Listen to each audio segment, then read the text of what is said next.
세 가지 소원. 한적하고 조용한 마을에 아주 다정한 나무꾼 부부가 살고 있었어요. 남편은 건강하고 부지런했고 아내는 아름답고 마음씨가 고왔죠. 두 사람은 아주 조그마한 집에 살았지만 마음만은 그 누구보다도 부자였어요. 그러던 어느 날 부부는 창가에 앉아 밖을 내다보고 있었어요. 마침 백작 부부를 태운 마차가 집 앞을 지나갔죠. 정말 멋지네요. 저렇게 아름다운 옷을 입고 근사한 마차를 타면 얼마나 좋을까요? 아내가 부러운 듯 말했어요. 으리으리한 집에서 많은 하인을 거느리고 살면 기분이 좋겠지? 남편도 거들며 말했어요. 우아한 드레스를 입고 귀족들을 불러 파티를 하면 얼마나 신날까요? 반짝이는 등불 아래서 멋진 저녁을 하고 음악에 맞춰 춤을 추는 건 또 어떨까? 두 사람이 이야기를 주고받는 사이에 백작 부부가 탄 마차는 보이지 않게 되었어요. 두 사람은 보잘것없는 집안을 둘러보기 시작했어요. 천정은 시커먼 그을음으로 뒤덮였고 식탁은 초라했죠. 남편은 우울한 얼굴로 말했어요. 우리는 결코 귀족이 될 수는 없을 것 같지? 그건 꿈도 꿀 수 없는 일이죠. 아내가 나지막하게 말했어요. 아, 소원을 들어주는 천사가 있으면 좋겠구려. 그때였어요. 두 사람 앞에 하얀 옷을 입은 귀여운 천사가 나타났어요. 누구세요? 소스라치게 놀라는 두 사람에게 천사가 말했어요. 저는 두 분의 소원을 들어드리려 온 천사입니다. 정말로 소원을 들어준다고요? 두 사람은 눈이 휘둥그레졌어요. 네, 하지만 제가 들어드릴 수 있는 소원은 딱 세 가지뿐이랍니다. 부부는 말없이 한참 동안 멍하니 서 있었어요. 우리가 꿈을 꾸고 있는 건 아니겠지? 아, 여보, 우리가 소원을 들어주는 천사를 만난 거예요. 아내는 너무나 기뻤어요. 그래, 드디어 우리가 원하는 걸 얻을 수 있게 됐어. 두 사람은 서로를 꼭 껴안았어요. 입가에 흐뭇한 미소를 띠며 다정한 부부를 바라보던 꼬마 천사는 나타날 때처럼 소리 없이 사라졌죠. 첫 번째 소원은 오래 사는 걸로 하는 건 어때? 남편이 먼저 소원을 말했어요. 하지만 힘든 일만 하면서 오래 살면 뭐해요? 아무래도 큰 부자가 되는 게 더 좋을 거예요. 돈이 많아도 병들면 아무 소용이 없어. 뭐니 해도 건강이 제일이지. 난 귀족이 되고 싶어요. 그래서 멋진 파티도 열고 맛있는 음식도 먹으면서 살고 싶어요. 그것도 좋은 생각이군. 아참, 예쁜 아기를 달라고 해야겠어요. 그래, 좋은 생각이야. 두 사람은 흥분된 얼굴로 계속해서 이야기를 했어요. 부자가 되고 귀족이 되고 건강하게 사는 건 어때요? 하지만 너무 일찍 죽게 되면 그게 다 무슨 소용이겠소? 그럼 부자가 되고 건강하고 오래 사는 건 어떨까요? 자식도 없이 오래 산들 무슨 재미가 있겠소? 건강하고 오래 살고 예쁜 아기를 달라고 할까요? 부자가 되는 걸 포기하기는 좀 아쉬운걸. 두 사람은 어떤 소원을 빌지 결정을 할 수가 없었어요. 며칠 후 남편이 말했어요. 어떤 소원이 좋을지 조금 더 생각해 본 뒤에 결정해요. 네, 우선 저녁부터 먹고 생각해요. 아내는 서둘러 식사 준비를 했어요. 남편은 헛간에서 장작을 한아름 안고 주방으로 돌아왔어요. 아내는 접시를 씻었고 남편은 난로 안에 장작을 넣었죠. 하지만 두 사람의 머릿속에는 온통 소원에 대한 생각뿐이었어요. 남편은 귀족이 되면 어떨까 상상했어요. 귀족이 되어 멋진 옷을 입고 하얀 말이 끄는 마차를 타는 거야. 남편은 흐뭇한 미소를 지으며 계속 생각했어요. 왕궁같이 으리으리한 집에서 하인들이 기다리고 있다가 허리를 굽히며 정중히 맞이하겠지? 남편은 가슴을 활짝 펴고 으스대는 흉내를 냈어요. 한편 아내는 귀족들과 파티를 즐기는 일을 상상했어요. 레이스 달린 드레스에 진주 목걸이를 하면 멋지겠지? 아내는 드레스를 입은 듯 고개를 꼿꼿이 세운 채 미소 지었어요. 하얀 망사 장갑을 낀 내 손에 다른 귀족들이 키스를 할 거야. 아내는 한 손을 내민 채 눈을 지그시 감았어요. 두 사람은 서로 다른 상상에 빠져 시간 가는 줄을 몰랐죠. 난로 안에서 장작 타는 소리가 따다닥 나자 두 사람은 깜짝 놀라며 상상에서 깨어났어요. 난로 불꽃이 좋구려. 남편이 말하자 그러게요. 이 불에 커다란 소시지를 구워 먹을 수 있다면 얼마나 좋을까요? 하고 아내가 말했어요. 그러자 커다란 소시지가 후라이팬 위에 놓여 있는 거예요. 이따위 소시지를 얻기 위해 소원 하나를 써버리다니. 아내는 당황했어요. 남편은 너무나 화가 나서 소리쳤어요. 어처구니가 없군. 그 소시지가 당신 코에나 붙어버렸으면 좋겠어. 으악! 갑자기 아내가 비명을 질렀어요. 남편의 말이 끝나자마자 커다란 소시지가 휙 날아가 아내의 코끝에 덜컥 붙어버렸거든요. 깜짝 놀란 남편은 있는 힘껏 소시지를 잡아당겼지만 아무 소용이 없었어요. 거울 앞으로 달려간 아내는 엉엉 울음을 터뜨렸어요. 이 일을 어쩌면 좋아요. 이렇게 하고 어떻게 살아요? 남편은 아내의 코에 달라붙은 커다란 소시지를 잡아당기며 말했어요. 여보, 정말 미안하오. 이렇게 될 줄은 몰랐어. 이런 얼굴로 평생을 살아간다면 부자고 뭐고 귀족이 된데 무슨 소용이 있겠어요? 여보, 걱정 말아요. 아직 한 가지 소원이 남아있지 않소? 당신 코에서 소시지를 띄어내는 게 마지막 소원을 씁시다. 마침내 아내의 코에서 소시지가 떨어졌어요. 그러자 두 사람은 서로를 꼭 껴안았죠. 정말 큰일 날 뻔했어. 원래대로 돌아오게 되어 정말 다행이에요. 이제 공짜로 생긴 소시지나 먹어볼까요? 아내는 빙그레 웃으며 요리를 시작했어요. 두 사람은 아무것도 잃어버린 게 없어 조금도 섭섭하지 않았어요. 오히려 욕심을 부리다가 불행해지지 않은 것이 다행스러웠죠.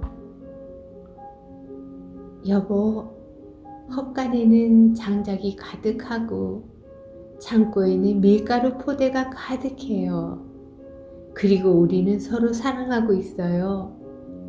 부자가 되어도 귀족이 되어도 지금보다 더 행복하진 않을 거예요. 나도 지금이 정말 행복하다오. 두 사람은 서로를 바라보며 빙그레 웃었어요. 하멜룬의 피리 부는 사나이. 하멜룬은 도시의 배저 강가에 있는 작고 아름다운 항구 도시입니다. 이 도시엔 옛날부터 전해 내려오는 이야기가 하나 있답니다. 어느 날 하멜룬에 엄청난 쥐떼가 몰려들었어요.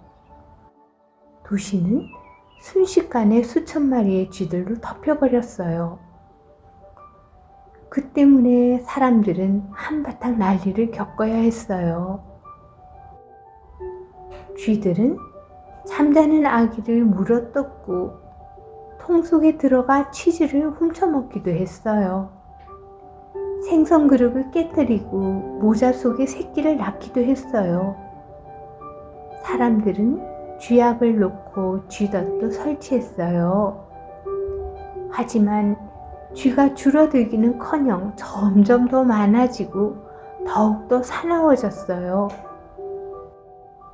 한 번은 마을에 개와 고양이를 잔뜩 풀어놔 봤어요.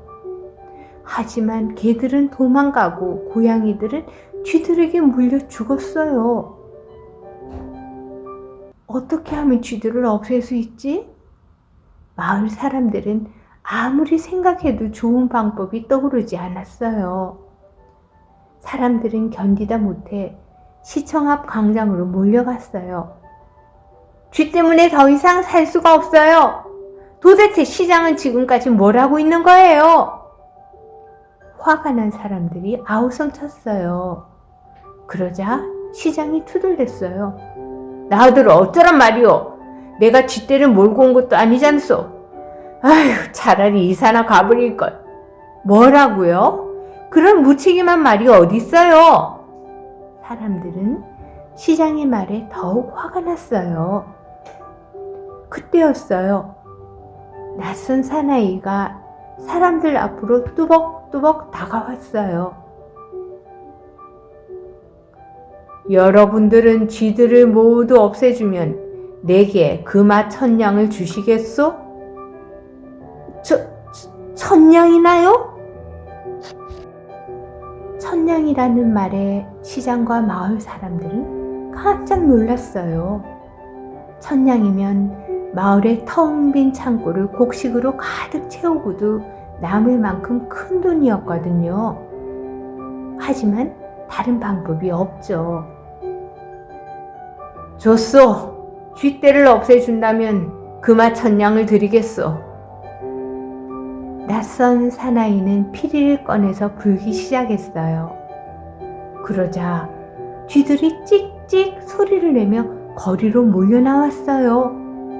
할아버지지, 할머니지, 아빠지, 엄마지, 아기쥐, 마을에 살고 있던 쥐란쥐는 모두 쏟아져서 길다랗게 줄지어 섰어요. 사나이는 피리를 불며 이 골목 저 골목으로 돌아다녔죠. 쥐들도 춤을 추며 피리 부는 사나이를 뒤따랐어요. 피리 부는 사나이는 수천만 마리가 되는 쥐떼를 거느리고 마을을 빠져나왔어요. 그리고는 배저강으로 들어갔어요. 그러자 쥐들도 사나이를 따라 강물 속으로 뛰어들었어요. 사나이는 강물에 몸을 담근 채 피리를 불고 또 불었어요. 자기를 따라온 쥐들이 강물에 빠지고 또 빠져서 단 한 마리도 남아있지 않을 때까지 말이죠. 시간이 얼마나 지났을까? 마침내 마을에 있던 쥐들이 모두 강물에 빠져 죽고 말았어요. 마을 사람들은 너무나 기뻐서 환호성을 질렀죠. 어떤 사람은 팔딱팔딱 뛰고 어떤 사람은 노래까지 불렀어요. 이제 마음 놓고 살 수 있게 되었어요. 쥐가 없는 세상에서 살게 되다니 정말 꿈만 같아. 오늘 밤부터는 편히 잠을 잘 수 있게 되었어요. 모두들 서둘러 쥐구멍을 막고 둥지를 불태우고 물 청소를 해댔어요. 쥐떼가 남기고 가는 흔적들을 하루라도 빨리 없애고 싶었으니까요. 얼마 후 피리 부는 사나이가 도시로 돌아와 말했어요. 자, 이제 약속한 금화 1000냥을 주세요. 금화 1000냥이라고? 금화 1000냥이라는 말에 시장과 사람들의 얼굴이 싹 변했어요. 그렇게 많은 돈을 주고 싶지가 않았거든요. 시장은 얼굴에 비겁한 미소를 지으며 말했어요. 나는 지들이 강물에 빠져 죽는 모습을 보았네. 하지만 자네와 했던 약속은 지킬 수가 없어. 그동안 우리도 많은 피해를 보았으니 금화 50냥을 받고 떠나주게. 그러자 피리 부는 사나이가 화를 내며 소리쳤어요. 그런 푼돈은 절대로 받을 수 없어. 그러니 약속한 대로 금화 1000냥을 내놓으시오. 만약 그렇게 하지 않으면 다시 피리를 불어 당신들이 후회하도록 해주겠소. 그러자 시장이 버럭 소리를 질렀어요. 마음대로 해봐. 실컷 피리를 불어보라고. 좋소. 나중에 후회하지 마시오. 피리 부는 사나이는 어디론가 떠나버렸고 도시는 다시 평화로워졌어요. 들판의 곡식들은 무럭무럭 자랐고 아이들은 즐겁게 뛰어놀았죠. 그런데 얼마 후 피리 부는 사나이가 다시 도시에 나타났어요. 피리 부는 사나이는 광량에 서서 피리를 불기 시작했어요. 그 소리는 너무나 달콤하고 부드러웠어요. 사람들은 하던 일을 멈추고 피리 소리에 귀를 기울였어요. 그런데 아이들이 하나 둘씩 광장으로 모여들었어요. 피리 소리를 듣고 잠자던 아이도 벌떡 일어나고 밥 먹던 아이가 숟가락을 든 채 달려왔죠. 남자아이, 여자아이, 작은 아이, 큰아이, 아이들은 모두 즐거운 얼굴로 달려와 기다랗게 줄지어 섰어요. 잠시 후 사나이가 걷기 시작하자 아이들이 뒤따랐어요. 너무나 즐거워서 깡충깡충 뛰어가는 아이들도 있었어요. 시장과 어른들은 멍하니 서서 그 모습을 바라보기만 했어요. 너무 놀라 마치 나무 토막이 되어버린 것 같았죠. 피리 부는 사나이는 도시를 벗어나 들판으로 갔어요. 아이들도 즐겁게 춤을 추며 뒤따랐죠. 들판을 지나 상기슭에 이르자 그는 더욱 힘차게 피리를 불었어요. 그러자 커다란 바위가 갈라지더니 환한 동굴이 나타났어요. 아이들이 피리 부는 사나이를 따라 동굴 안으로 들어갔을 때 동굴 문이 닫히고 피리 소리도 뚝 그쳤어요. 이제 아이들의 모습은 어디에서도 찾아볼 수가 없었어요. 단지 맨 뒤에 따라가던 절름발이 소년만이 남아있을 뿐이었죠. 그 아이도 동굴 속으로 들어가려 했지만 갑자기 동굴 문이 닫히는 바람에 놀라 그만 뒤로 넘어지고 말았어요.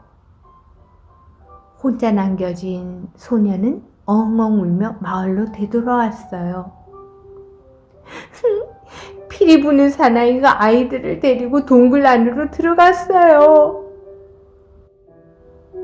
시장과 어른들은 서둘러 소년이 말한 곳으로 달려가 보았어요.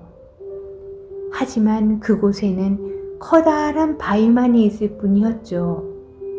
사람들은 힘을 합쳐 바위를 밀어보았지만 바위는 꿈쩍도 하지 않았어요.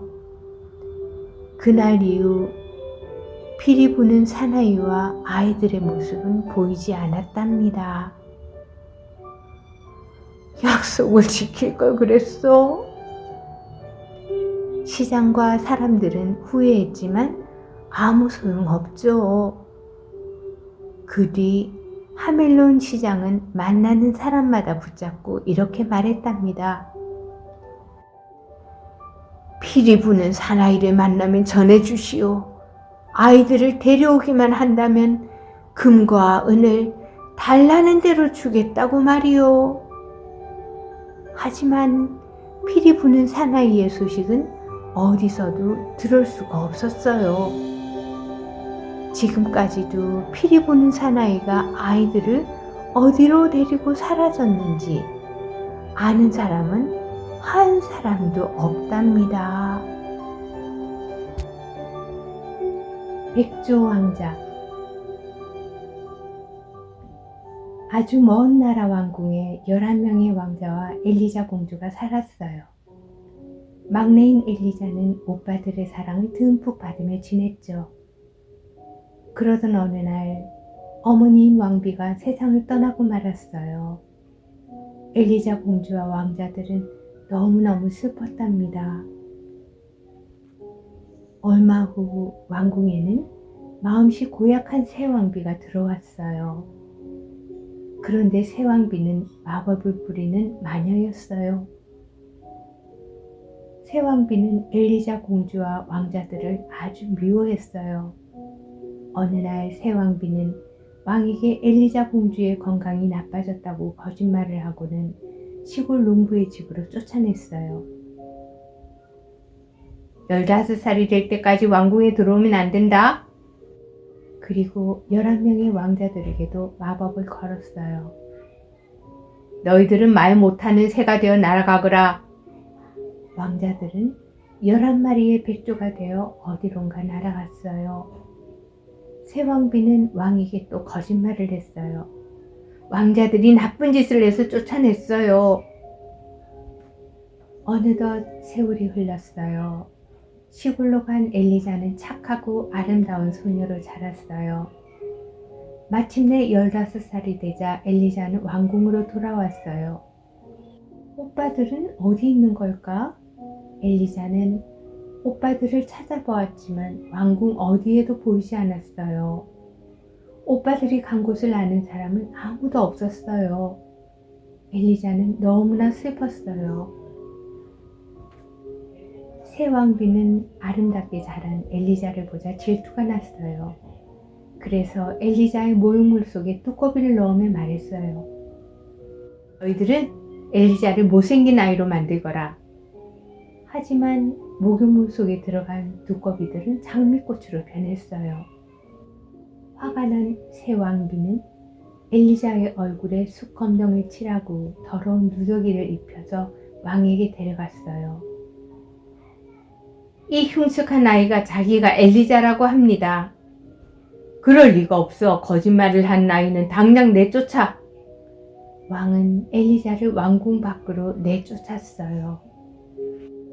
엘리자는 눈물을 흘리며 걷고 또 걸었어요. 오빠들은 어디 있는 걸까? 숲속을 헤매던 엘리자는 시냇물에 비친 자기의 더러운 얼굴을 보고 깜짝 놀랐어요.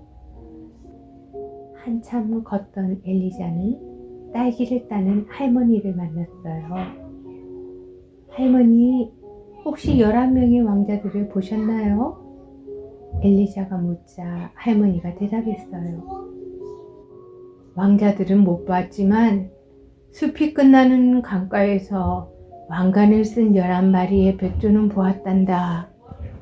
엘리자는 걷고 또 걸었어요. 마침내 숲이 끝나는 곳에 있는 강가에 다다랐죠. 거기에는 백조의 깃털이 떨어져 있었어요. 날이 저물었을 때 11마리의 백조가 바다를 건너왔어요. 백조들은 땅에 내려앉자마자 11명의 왕자로 변했어요.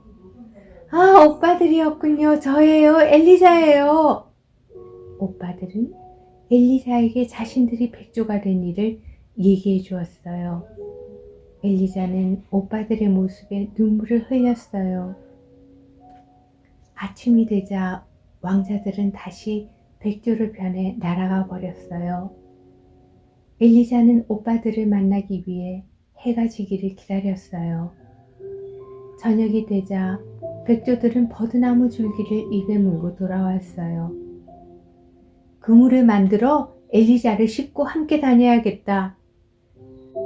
이젠 오빠들을 기다리지 않아도 되는 거예요?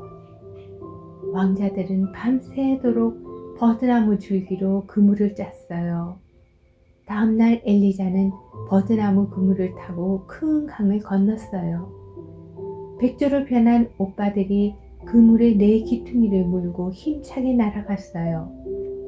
왕자들이 살고 있는 동굴에 도착한 엘리자는 잠이 들었어요.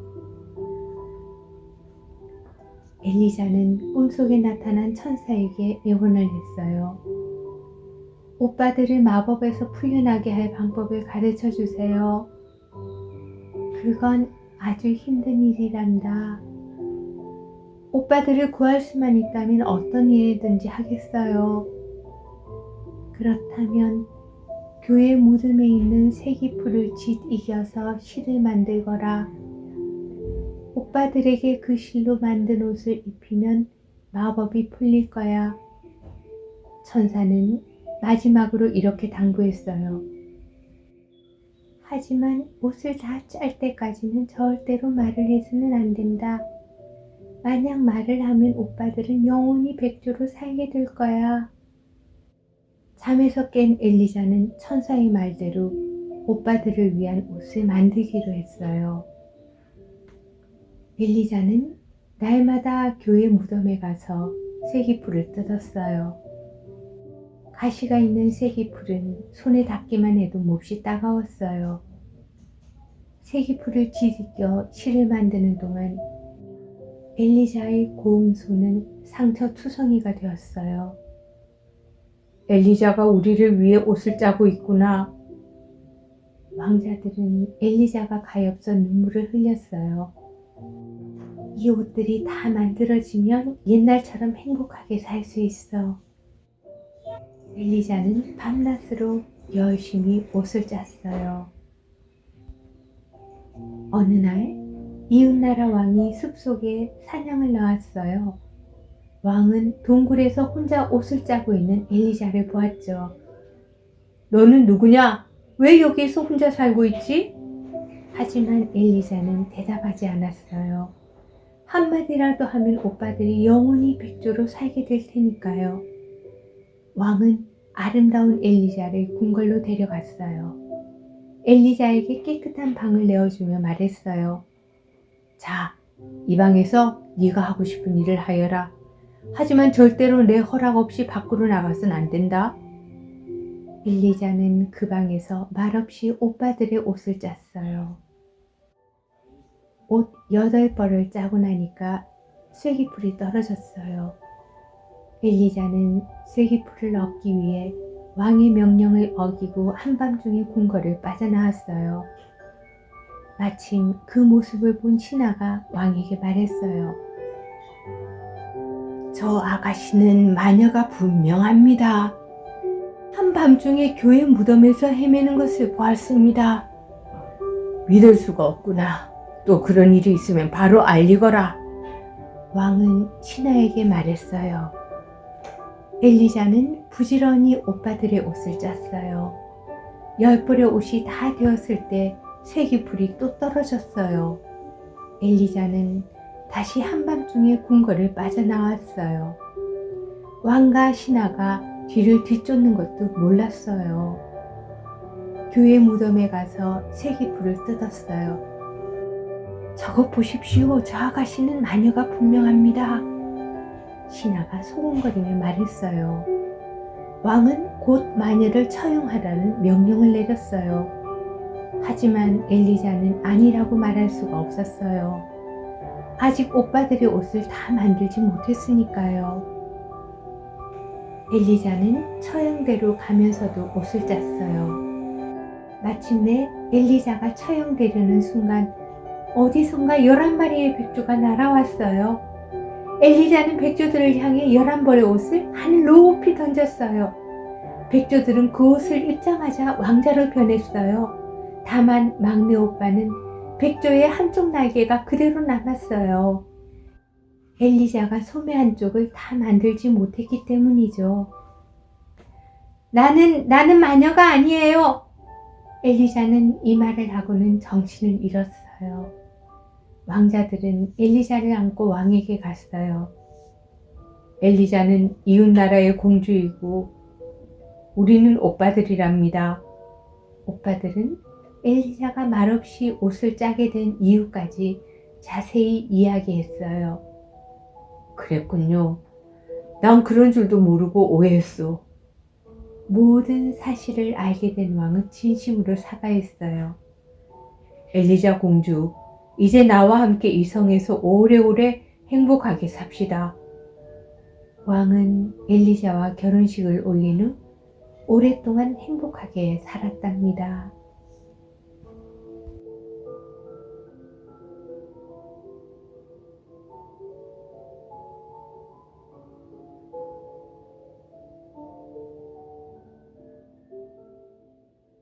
알리바바와 40명의 도적.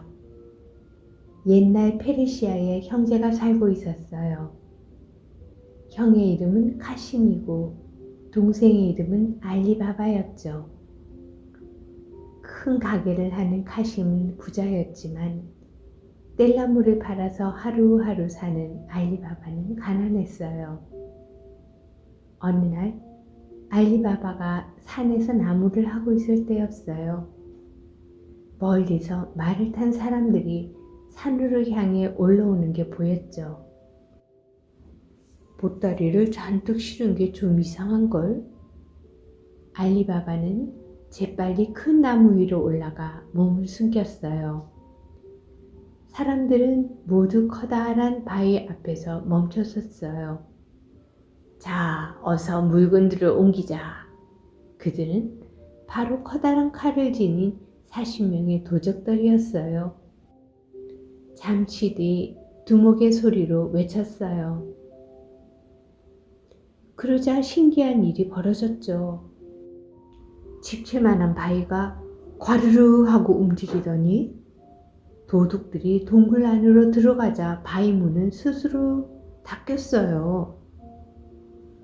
아니, 세상에 이럴 수가. 알리바바는 깜짝 놀라 눈이 휘둥그레졌어요. 얼마 뒤 도둑들이 모두 밖으로 나왔어요. 닫혀라 참깨! 두목이 소리치자 바위 문은 다시 닫혔어요.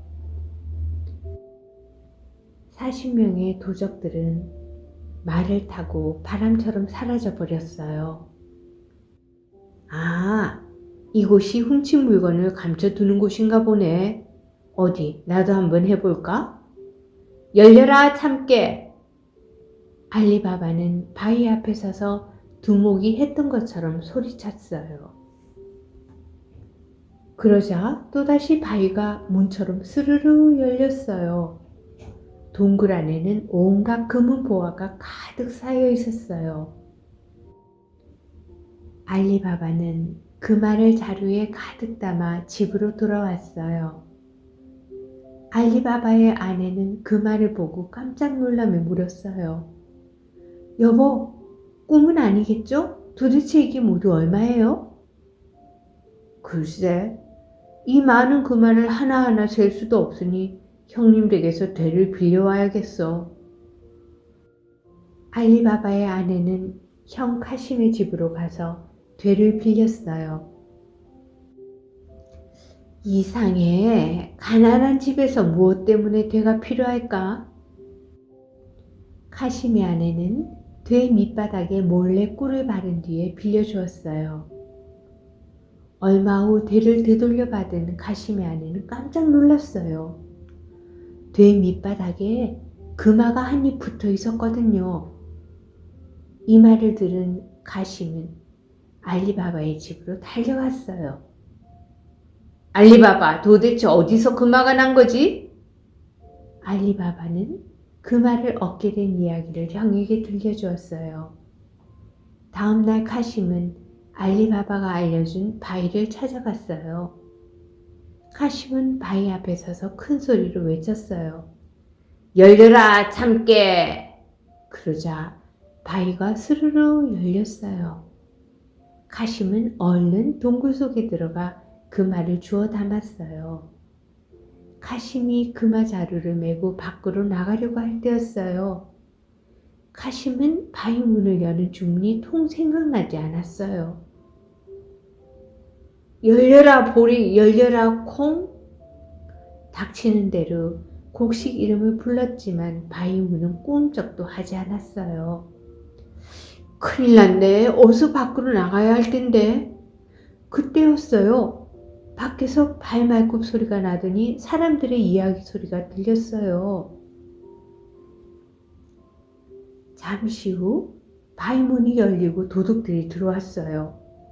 도둑들은 카심을 발견하고는 그 자리에서 죽여버렸어요.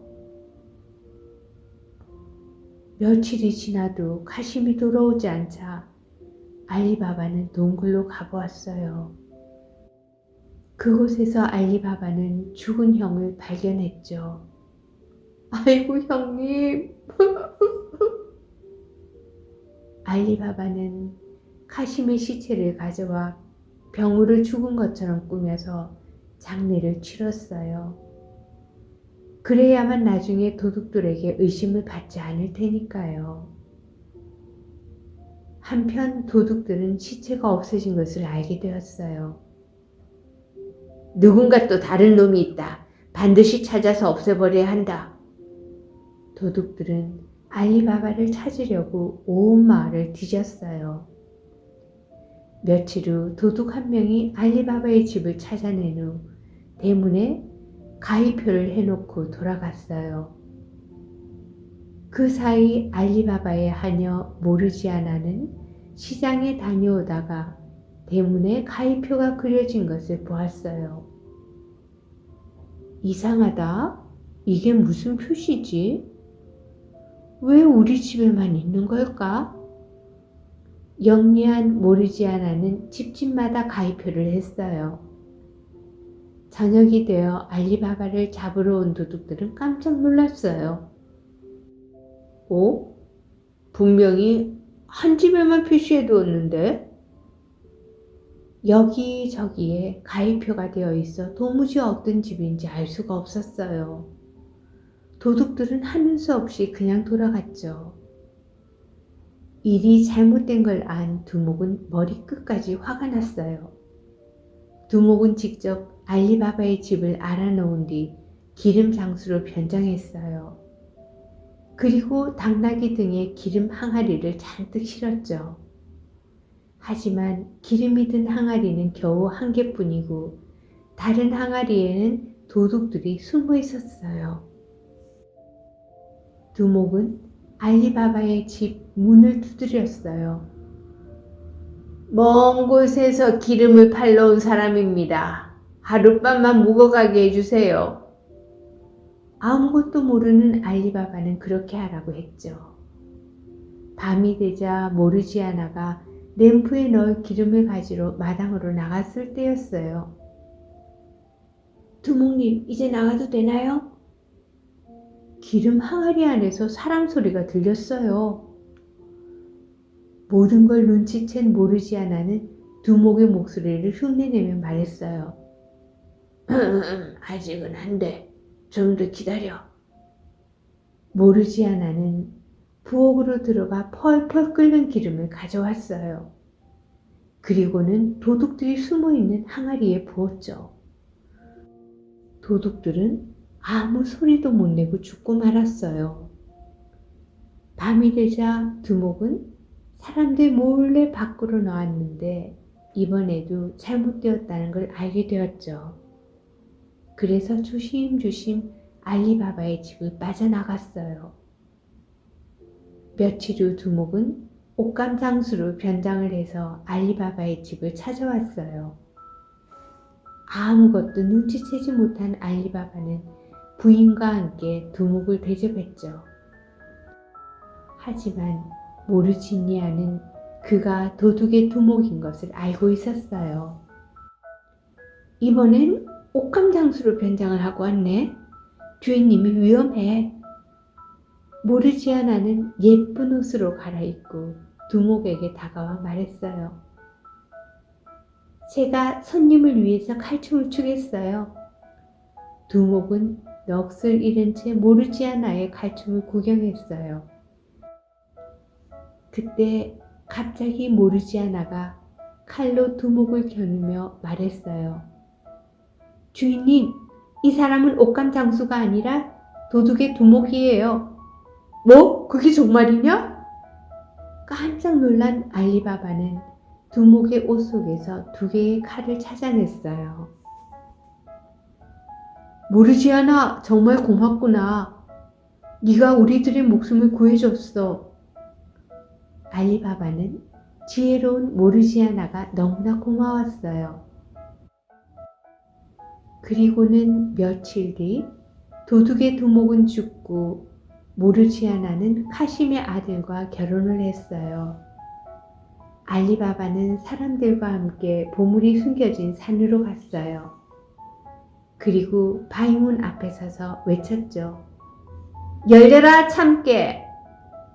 알리바바는 보물들을 모두 꺼내서 사람들에게 골고루 나눠주었어요. 큰 부자가 된 알리바바는 오래오래 행복하게 살았답니다.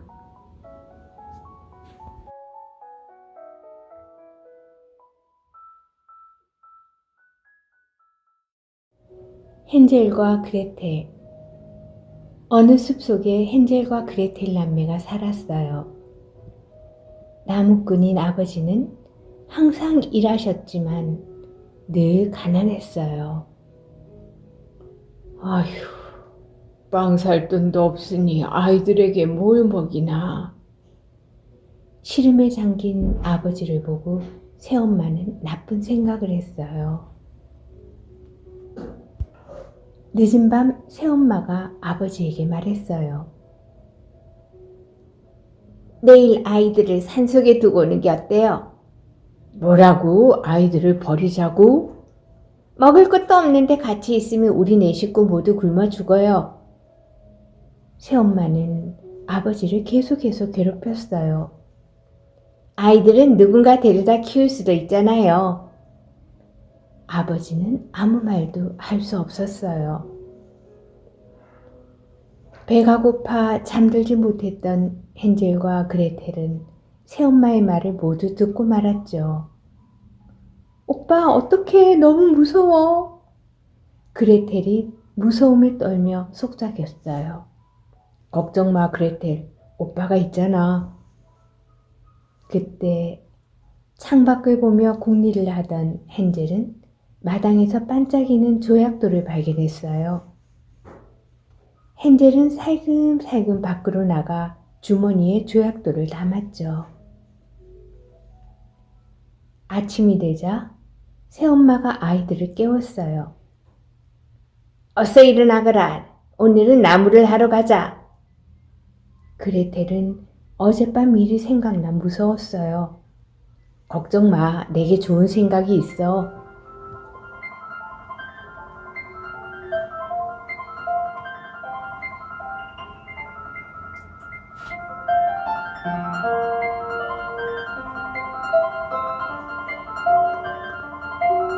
헨젤은 아버지와 새엄마를 따라 산속으로 가면서 아무도 모르게 조약돌을 하나씩 떨어뜨렸어요.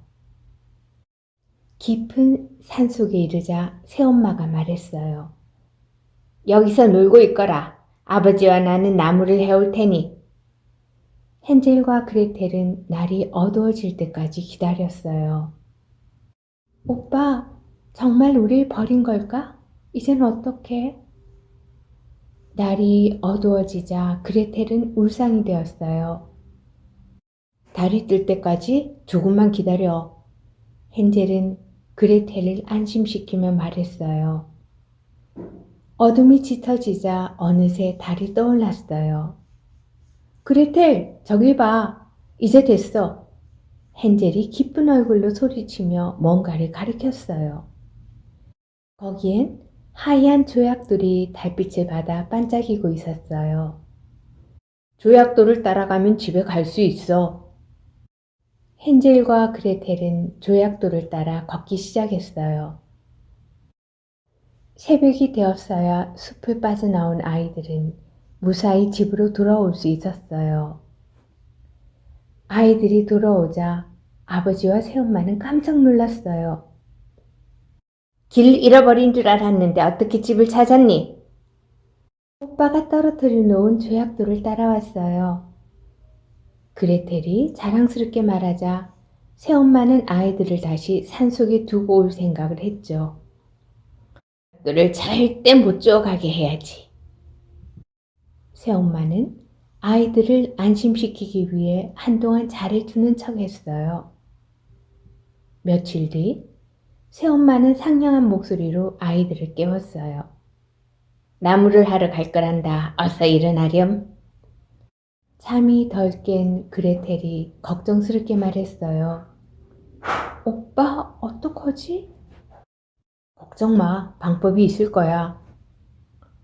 조약돌을 준비할 틈이 없었던 헨젤은 새엄마가 점심으로 싸준 빵이 생각났어요. 헨젤은 빵을 조금씩 떨어뜨리며 따라갔어요. 지난번보다 더 깊은 숲속으로 가던 새엄마는 나무가 빽빽한 곳에 이르자 멈추며 말했어요. 우리가 올 때까지 너희들은 여기서 기다리고 있거라. 그리고는 망설이는 아버지를 잡아 끌며 사라졌죠. 날이 어두워지자 그레텔은 무서움에 떨었어요. 오빠, 배고파. 집에 가자. 기다려봐. 달이 뜨면 망이 보일 거야. 달이 떠오르자 헨젤은 빵 부스러기를 찾아봤지만 숲에 떨어뜨린 빵은 새들이 먹어버려서 없었어요. 그레텔은 울음을 터뜨렸어요. 이제 집에 못 가는 거야? 어떻게 해? 응? 울지 마. 오빠가 있잖아. 길을 찾아보자. 헨젤도 무서웠지만 동생을 위해 용기를 냈어요. 길을 찾아 헤매는 동안 서서히 날이 밝았죠. 오빠, 배도 고프고 다리도 아파. 그레텔이 지쳐서 그 자리에 주저앉아 버렸어요. 그런데 어디선가 구수한 냄새가 솔솔 풍겨왔어요. 냄새를 따라가던 두 아이는 과자로 만든 집을 발견했어요. 아, 초콜릿이랑 쿠키랑 사탕으로 만든 집이야. 그레텔은 사탕으로 만든 지붕을 먹느라 정신이 없었어요. 그때 문이 열리며 지팡이를 짚은 할머니가 나왔어요. 배가 많이 고팠나 보구나. 집안에도 맛있는 과자가 많단다. 헨젤과 그레텔이 집 안으로 들어서자 할머니는 갑자기 무서운 얼굴을 하며 말했어요. 하하하, 내 놈은 살을 찌워서 잡아먹어야겠구나. 그러더니 헨젤을 우리 속에 가두고 그레텔에게는 힘든 집안일을 시켰어요. 할머니는 사람을 잡아먹는 무시무시한 마녀였어요. 며칠 후 마녀는 살이 오른 헨젤을 보며 말했어요. 통통하게 살이 올랐군 그레텔. 솥에 물을 끓이거라. 그레텔은 어쩔 수 없이 물을 끓이기 시작했어요. 그리고 마녀가 한눈을 파는 사이 갇혀있는 헨젤을 풀어주려고 했어요. 오빠, 빨리 도망가! 하지만 자물쇠로 잠긴 우리를 열 수가 없었어요. 그때 그레텔에게 좋은 방법이 떠올랐어요. 할머니, 물이 끓고 있는지 봐주세요. 마녀가 솥뚜껑을 열고 들여다보는 순간 그레텔은 마녀의 등을 힘껏 떠밀었어요. 그레텔은 마녀에게서 빼앗은 열쇠로 헨젤을 풀어주었어요. 그레텔, 나를 구해주었구나. 고마워. 헨젤과 그레텔은 마녀의 보석을 가지고 집으로 돌아왔어요. 아버지가 잘못했다. 이제 함께 행복하게 살자. 그동안 아버지는 새엄마를 내보내고 매일매일 아이들을 찾아다니고 있었어요. 그 후 헨젤과 그레텔은 아버지와 함께 행복하게 살았답니다.